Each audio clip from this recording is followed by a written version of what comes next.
नमस्कार दोस्तों, स्वागत है आप सभी का मेरे YouTube चैनल स्टेनो गुरु शिवा में। दोस्तों शुरू करते हैं आज की डिक्टेशन। गति लेखन अभ्यास संख्या 85। गति 80 शब्द प्रति मिनट। स्टार्ट।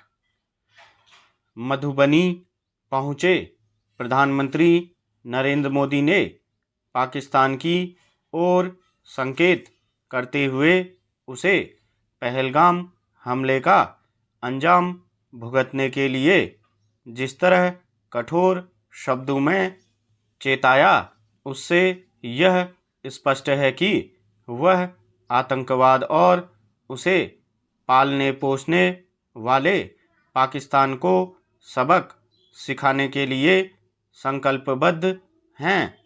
पाकिस्तान को सीधा संदेश देने के लिए उन्होंने खास तौर पर अपनी बात हिंदी के साथ अंग्रेजी में कही, ताकि दुनिया को भी पता चले कि भारत अब चुप नहीं बैठने वाला।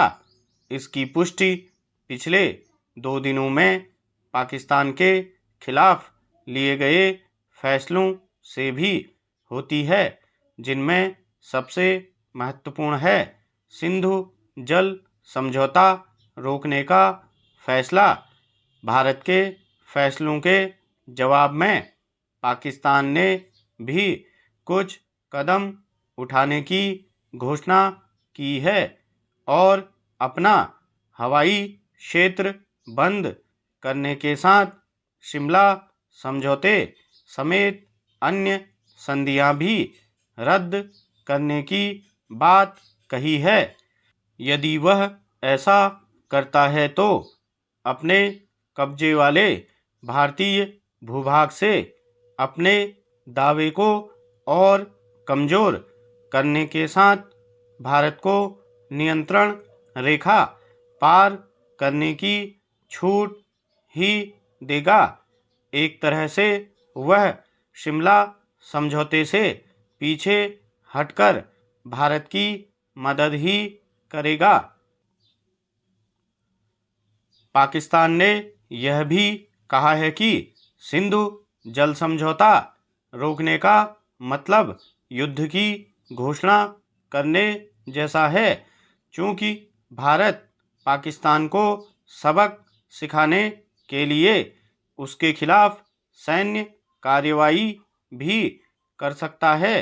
इसलिए वह अपने लोगों को भारत का डर दिखाकर अपने पक्ष में माहौल बनाने में जुट गया है।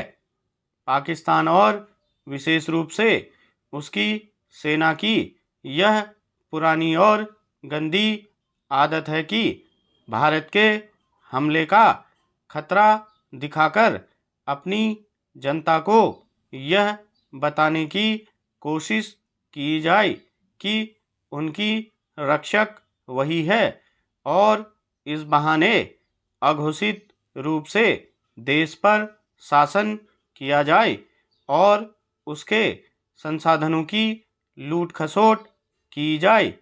जिहादी सोच वाले पाकिस्तानी सेनाध्यक्ष पहले से ही अपने लोगों को बरगलाने में लगे हुए हैं।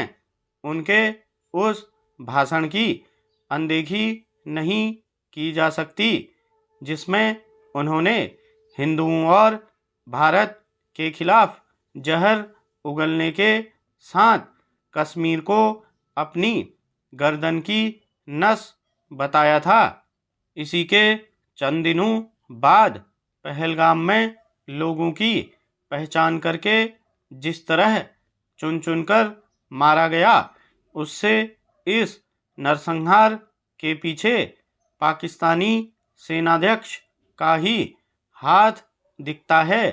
भारत को पाकिस्तान को सबक सिखाने के साथ ही एक तो यह ध्यान रखना होगा कि देश के आर्थिक हितों पर आंच न आने पाए और दूसरे यह कि पाकिस्तानी जनता यह समझने में समर्थ रहे कि आसिम मुनीर अपनी गलतियों पर पर्दा डालकर उसके भविष्य से खेल रहे हैं।